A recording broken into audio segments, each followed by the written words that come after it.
हिंदी में यूपीएससी की तैयारी से संबंधित प्रोग्राम्स को देखने के लिए सब्सक्राइब करें स्टडी IQIAS हिंदी।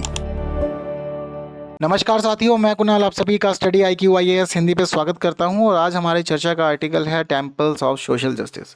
अब ये आर्टिकल चर्चा में क्यों है और फिलहाल हमें ये मामला क्यों समझना है, तो उसके पीछे का रीज़न है हमारा तमिलनाडु राज्य। दरअसल तमिलनाडु राज्य में एक पॉलिटिकल डिस्प्यूट हो रखा है और उसके पीछे का रीज़न है कि तमिलनाडु में मंदिरों के पैसे का इस्तेमाल किया जा रहा है फिलहाल कॉलेज निर्माण के लिए।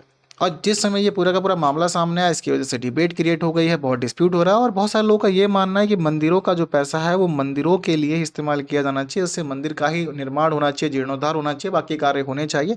लेकिन बहुत सारे लोगों का ये भी मानना है कि धर्म के नाम पर दिया गया पैसा अगर शैक्षणिक कार्यों में प्रयोग हो जाए तो ये भी एक अच्छा ही कार्य है, इसको भी सामाजिक कल्याण से जोड़ के देखा जा सकता है, इसमें कुछ भी गलत नहीं है। अब इसी वजह से पूरी की पूरी कॉन्ट्रोवर्सी ने जन्म ले लिया। अब यहाँ पर हमें ज़रूरी है कि हम लोग इस मामले को अच्छे जाने समझे कि ऐसा क्यों हो रहा है और क्या इससे जुड़े हुए तमाम मामले। तो देखिए फिलहाल संदर्भ क्या है हम लोग के पास में कि भाई स्थिति यही है कि मंदिरों के धन को कॉलेजों के निर्माण में लगाने की वजह से राजनीतिक विवाद छिड़ गया है तमिलनाडु में।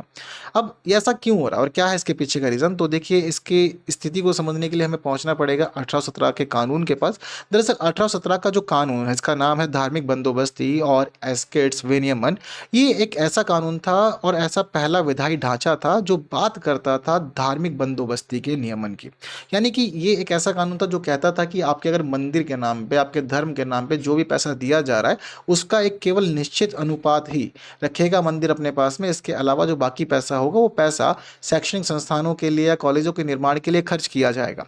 अब ये प्रावधान 1817 के इस कानून में कर तो दिया गया था, लेकिन 1817 के इस कानून में प्रावधान होने के बावजूद हम लोग ये देखते हैं कि 1858 में महारानी विक्टोरिया ने एक खास घोषणा की और घोषणा जारी करते हुए ये कह दिया कि संप्रभुता धार्मिक मामलों में हस्तक्षेप को प्रतिबंधित करेगी। यानी कि सीधे तौर पर इनका ये मामला था कि हम लोग भारत पर शासन करेंगे तो, सरकार चलाएंगे तो, लेकिन सभी चीज़ चलाने के बावजूद हम लोग लोगों के धार्मिक मुद्दों में हस्तक्षेप नहीं करेंगे। लोग अपने धार्मिक मामलों के प्रबंधन के लिए स्वतंत्र होंगे, संप्रभु होंगे, इनका ये कहना था।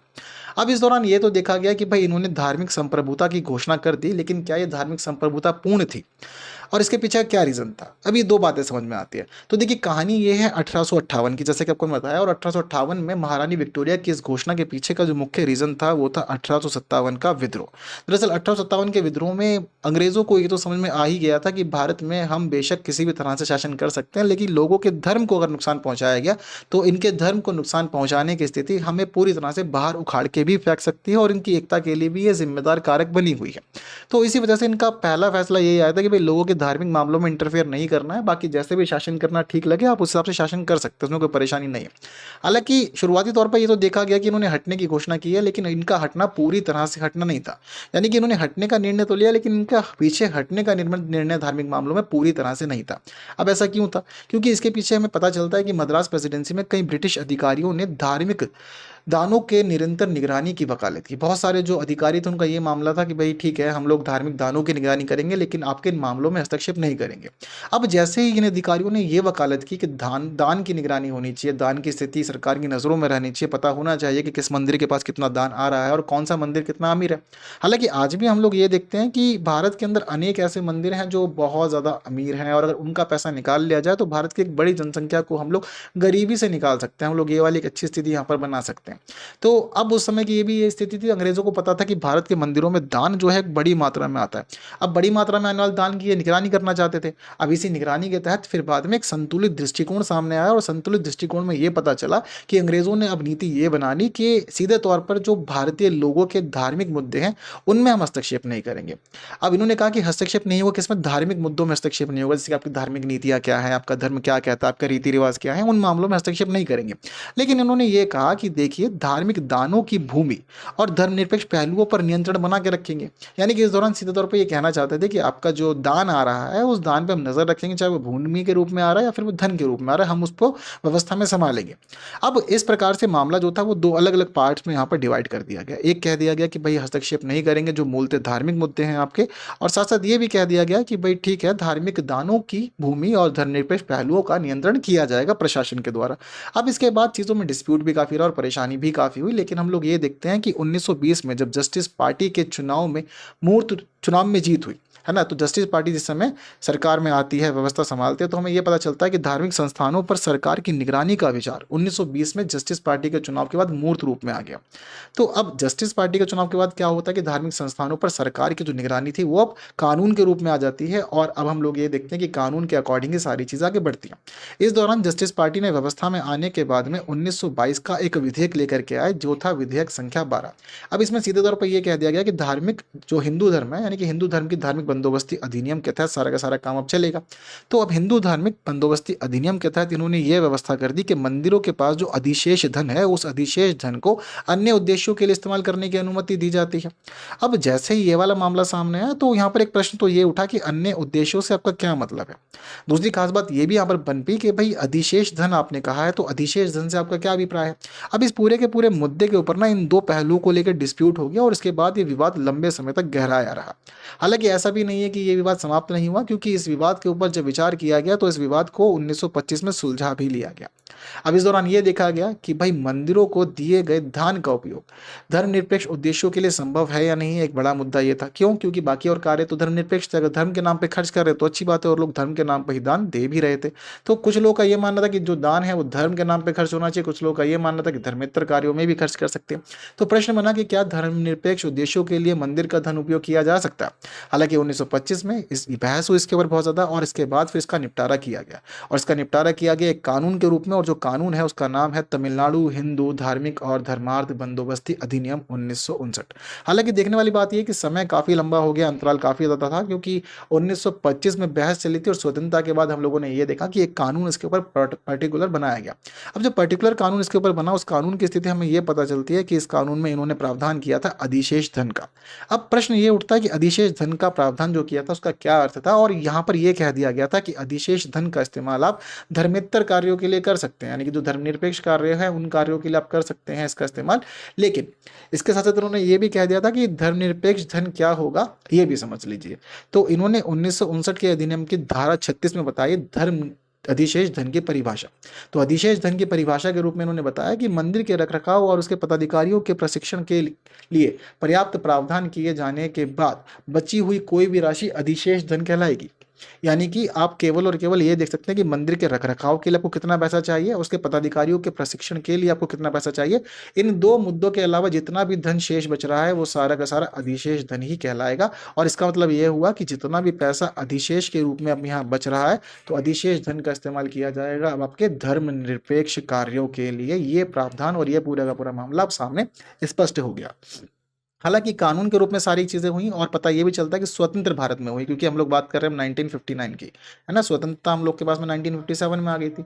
तो अब जब सारा काम स्वतंत्र भारत में हो रहा था तो स्वतंत्र भारत पे ये कार्य होने का मतलब ये था कि भाई सभी चीजें अब स्वतंत्रता के अधीन है, भारतीय गणतंत्रता के अधीन है, और संविधान के अनुरूप सभी चीजों का होना स्वीकार किया गया।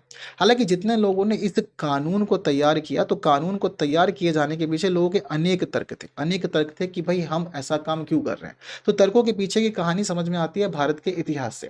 अब इन्होंने भारत के इतिहास का संदर्भ लिया, और इतिहास का संदर्भ लेकर के ये बताया कि राजा महाराजा बड़ी संख्या में क्यों दान दिया करते थे। हम लोग ये देखते हैं कि भाई भारत के अंदर जब हम कभी भी इतिहास पढ़ते हैं, चाहे हम लोग दक्षिण भारत का इतिहास पढ़ लें या फिर हम लोग उत्तर भारत का इतिहास पढ़ लें, लेकिन इतिहास पढ़ते पढ़ते हम लोग को एक कहानी तो स्पष्ट हो जाती है, और वो ये कहानी स्पष्ट होती है कि बड़ी संख्या में दान दिए गए हैं। अब चाहे दान धन के रूप में दिया गया है या फिर दान भूमि के रूप में दिया गया, पर मंदिरों को दान दिया जाता था। इस दौरान अगर दक्षिण भारत का उदाहरण ले तो चोल साम्राज्य की कहानी पता चलती है कि 1970 ईस्वी से ही इन्होंने बड़ी संख्या में मंदिरों को दान दिया ही है। इसके अलावा मंदिरों को भूमि और अन्य वस्तुओं का रणनीतिक दान भी मिला करता था। अब यहाँ पर प्रश्न ये उठता है कि क्या राजा महाराजाओं को राजा महाराजाओं जो कि दिया जाने वाला जो दान था, ये दान केवल और केवल लोगों को धार्मिक कार्यों के लिए दिया जाता था या फिर धर्मेतर कार्यों के लिए भी दिया जाता था। और यही हम लोग देखते हैं कि विजयनगर साम्राज्य के अंदर भी इस प्रथा को जारी रखा गया और बड़ी संख्या में दान दिए गए मंदिरों को। तो अब इस दौरान यहाँ पर ये स्पष्ट करते हैं इतिहासकार कि देखिए दरअसल प्राचीन काल में जो मंदिर थे हमारे, वो मंदिर केवल और केवल पूजा का स्थान ही नहीं थे, बल्कि पूजा के अलावा यही मंदिर सामाजिक और सांस्कृतिक गतिविधियों का केंद्र भी बने हुए थे, और साथ साथ शैक्षणिक उद्देश्यों के लिए भी धार्मिक केंद्रों का ही इस्तेमाल किया जाता था। अब जब शैक्षणिक उद्देश्यों के लिए भी धार्मिक केंद्रों का इस्तेमाल किया जा रहा है, तो ऐसी स्थिति में जब कभी भी कोई भी राजा दान देता था तो राजा को ये उम्मीद होती थी कि मेरे द्वारा दिए जा रहे धन से सामाजिक कार्य भी होंगे, सामाजिक कल्याण होगा, सांस्कृतिक कल्याण भी होगा और शैक्षणिक कल्याण भी होगा, शैक्षणिक उद्देश्य भी पूरे किए जाएंगे। अब यहाँ की एक स्थिति ये भी स्पष्ट होती है हम लोगों को कि जिस प्रकार से राजा महाराजों ने बड़ी संख्या में दान दिए वो इस वजह से देते थे क्योंकि राजा हर एक मामले का प्रबंधन स्वयं से नहीं कर सकते थे और राजा के पास में प्रशासन की, युद्ध की और बाकी सभी जिम्मेदारियां भी हुआ करती थी। तो सामाजिक, सांस्कृतिक और साथ साथ शैक्षणिक उद्देश्य जो धर्म के तहत चले जा सकते हैं उन सभी के लिए धर्म के नाम पे दान दिए जाते थे मंदिरों को, और मंदिरों के पास जिम्मेदारी होती थी कि वो सामाजिक सांस्कृतिक केंद्र बने रहें और साथ साथ शैक्षणिक उद्देश्यों के लिए भी लाभ प्रदान करें। तो माना जा रहा है अब आज वर्तमान समय में भी कि राजा ने उस समय जो पैसा दिया और जो भूमि दान दी वो कल्याणकारी परियोजनाओं से संबंधित थी और वो राज्य के संसाधनों को इसी वजह से ही आवंटित कर दिया करते थे।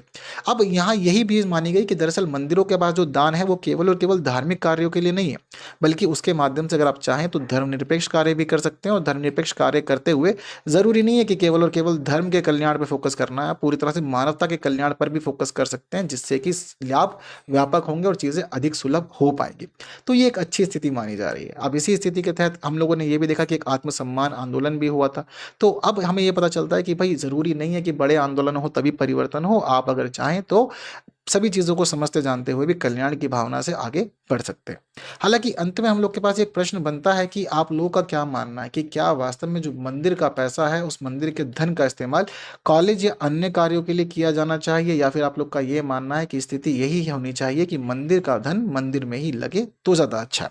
तो ये विचार मुझे कमेंट में जरूर बताइएगा। बाकी तमिलनाडु के इस मामले में इतिहास और वर्तमान स्थिति को जानकर आपको कैसा लगा ये भी मुझे कमेंट में आप बता सकते हैं। इसके अलावा हम लोग बात करते हैं हमारे P2I फाउंडेशन बैच प्रतिज्ञा की, क्योंकि प्रतिज्ञा बैच हमारा चल रहा है 2026, 27 और 28 वाले एस्पिरेंट्स के लिए। इसके अलावा एक खास बात देखने वाली ये है कि हमारा बैच P2I होने का मतलब ये है कि प्रीलिम्स से लेकर के आप लोग की मेंस और साथ साथ आप लोग के इंटरव्यू, तीनों ही चरणों की तैयारियां कराई जाती हैं और तैयारी इंग्लिश, हिंदी और इंग्लिश तीनों ही मोड पे होती है। तो ये जो हमारा P2I फाउंडेशन बैच है इसमें आपको 1000 से अधिक घंटे की कक्षाएं मिलती है। इसी के साथ आप लोग को यहाँ पर प्रिंटेड और हैंड रिटन नोट्स भी मिलते हैं, आप लोग को 18+ बुक्स भी मिलती है और इसके अलावा 1-to-1 की मेंटरशिप की सुविधा भी आप लोग को दी जाती है ताकि आप लोग अपनी समस्याओं से परेशान ना हो और समस्याओं का उचित समाधान आपको मिल सके। इसके साथ ही अगर आप लोग टेस्ट हमारे बैच में एनरोल करते हैं और टेस्ट में टॉप परफॉर्मर बनते हैं तो 11,000 का मंथली प्राइस भी दिया जाता है, और अगर प्रीलिम्स क्लियर करते हैं तो पूरी फीस आप लोग की रिफंड भी कर दी जाती है। तो जरूरी है कि कीजिए एनरोल इस बैच में, क्योंकि 25 जुलाई से नया बैच शुरू हो रहा है शाम 6 बजे। तो इवनिंग वाले सभी के लिए ये बैच बहुत अच्छा है और इस बैच में आपको बैच डिस्काउंट मिलेगा एक कोड यूज करने से, और वो कोड है डिस्काउंट का KL Live। अगर आप KL Live कोड यूज करते हैं तो आपको बैच डिस्काउंट मिला जाएगा और बैच डिस्काउंट के तहत फिलहाल जो फीस चल रही है वो है 9,999। तो कीजिए एनरोल आज ही। और इसके अलावा आप लोग मेरे साथ जुड़ सकते हैं टेलीग्राम पे, इंस्टाग्राम पे, फेसबुक पे और एक्स पे, सभी जगह यूजर नेम कॉमन है और आप जुड़ सकते हैं हमारे टेलीग्राम चैनल से जहां हम लोग सभी फाइल्स शेयर करते हैं और डिस्कशन भी करते हैं। तो फिलहाल वीडियो इन्फॉर्मेटिव लगे तो शेयर जरूर कीजिए बाकी लोगों के साथ, जिन्होंने अब तक सेशन को लाइक नहीं किया लाइक भी कर दीजिएगा। बाकी की बातें होंगी आने वाली और क्लासेस में कुछ नए विषयों के साथ। तब तक के लिए दीजिए मुझे विदा। Thank you so much. जय हिंद। स्टडी IQ IAS, आपका सिलेक्शन हमारा मिशन।